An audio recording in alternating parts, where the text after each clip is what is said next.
Hey guys, welcome back to Clownfish TV. This is Kneon. I'm not here with Geeky Sparkles in this video, but we're going to talk about the state of the video game industry.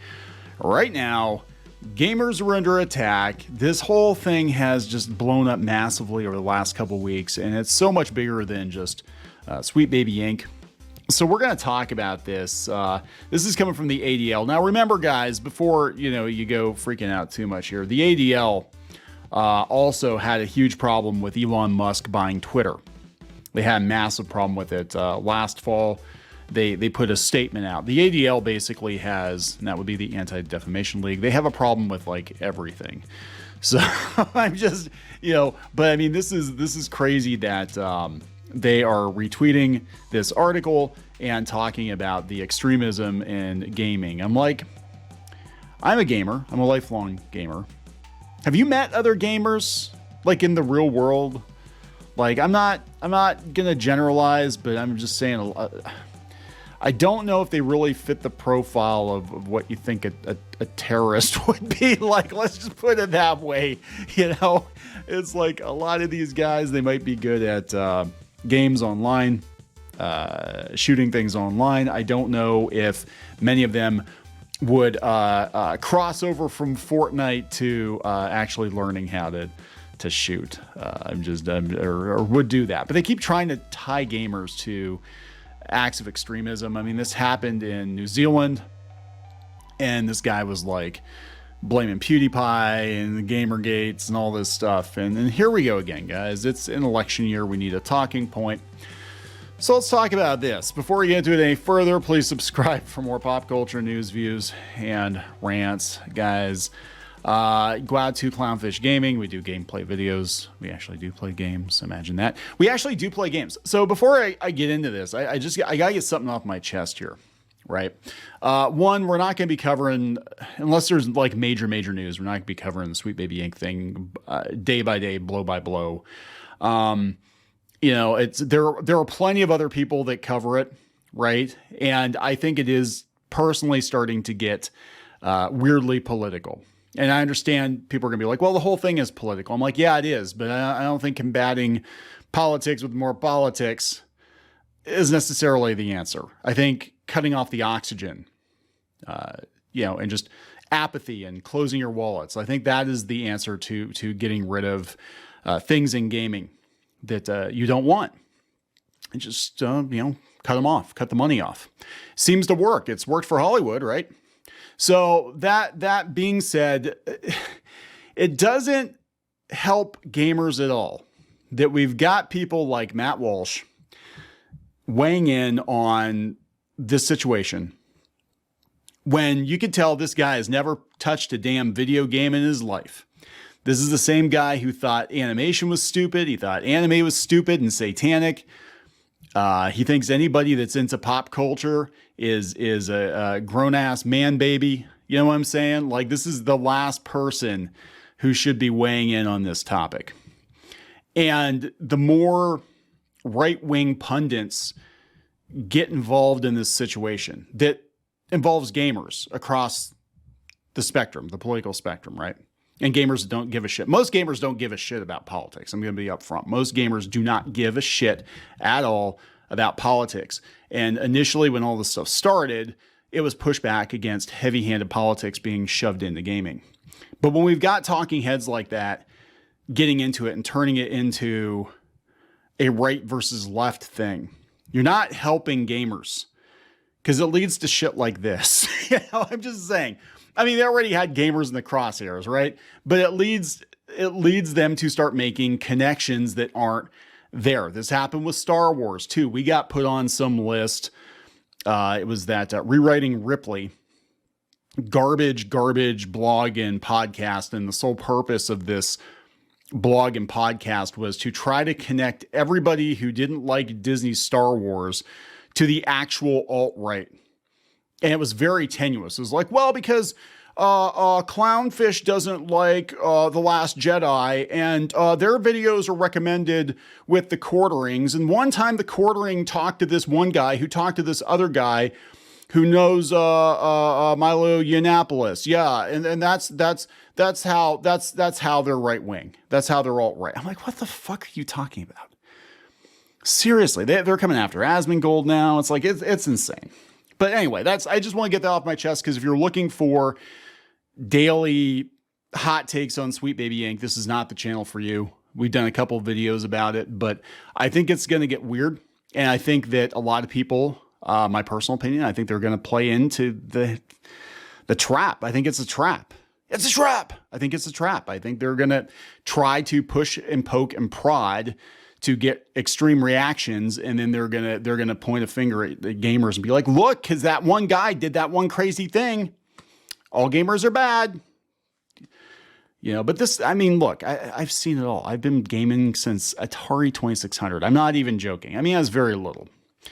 But, I mean, I remember Columbine when that happened. That was, games were being blamed for that. I remember the Mortal Kombat drama. And that was actually Al Gore's wife that was trying to get Doom and Mortal Kombat banned. And, you know, Night Trap, I guess that was a big deal. Remember Night Trap? Nobody remembers Night Trap. Anyway, let's get back to this. ADL.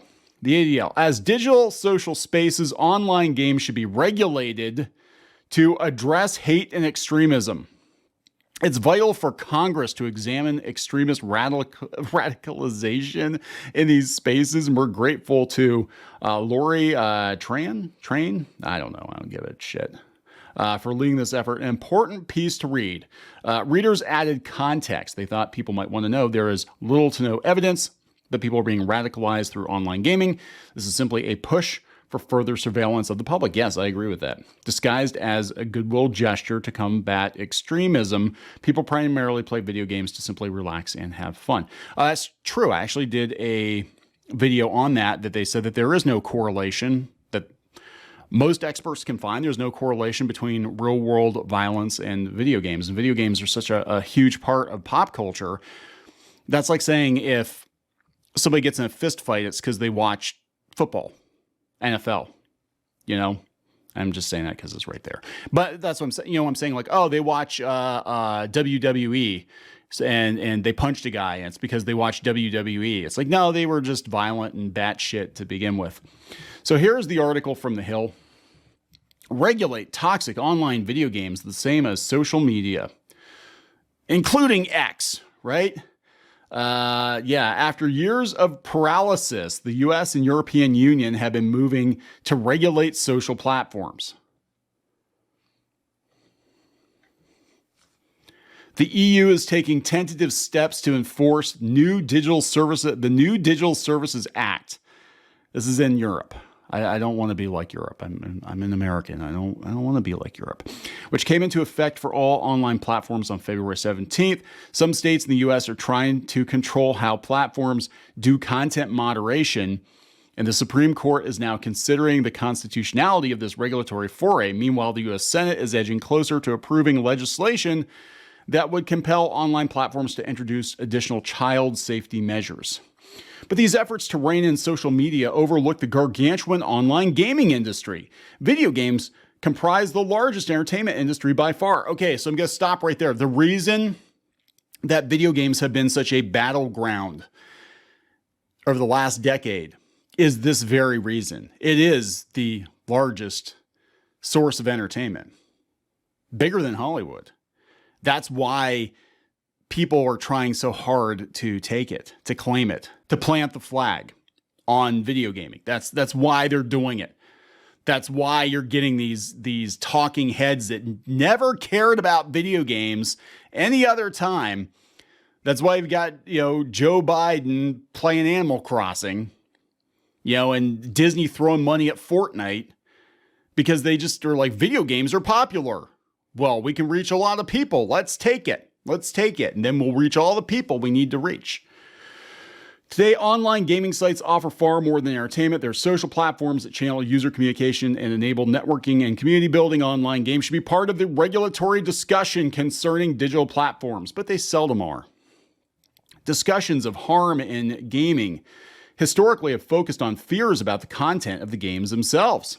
However, the social environment of games is what actually poses a significant threat to players' safety and well-being. Exposure to hateful speech is routine, while doxing, exposing someone's private identifying information, and physical threats are also common. Of acute concern is mounting evidence that extremists and other bad actors take advantage of the pre-existing toxic gamer culture. Where are these? These are all going to like psychology, links to psychology sites. Toxic gamer culture to disseminate their hateful ideology and unleash hate-based harassment. Oh, for fuck's sake. While players, game makers, members of civil society are familiar with these problems, many companies and policymakers are only just beginning to address or even acknowledge these issues. Gaming companies and policymakers seem to be operating under a misconception about how the rights to privacy and freedom of speech should apply online. They seem to still think that you should be able to say whatever you want to say in America, and we can't have that. We can't have that. Misconception stems from inadequate attention to the human rights on the other side of the equation. That of victims of extremist harassment and violent hate harassment and the perpetuation of extremist ideology rooted in hostility towards specific groups stand in direct contradiction to the very notion of human rights. We're talking about video games. Most people just want to turn their brains off and play video games to get away from politics. That's what I thought this was about. But we have people that want to turn it into something political. And it is on both sides of the aisle. Like I said, once you get somebody like Matt Walsh weighing in on it, when this dude has never touched a controller in his life, obviously, it's kind of, you kind of discredit that side.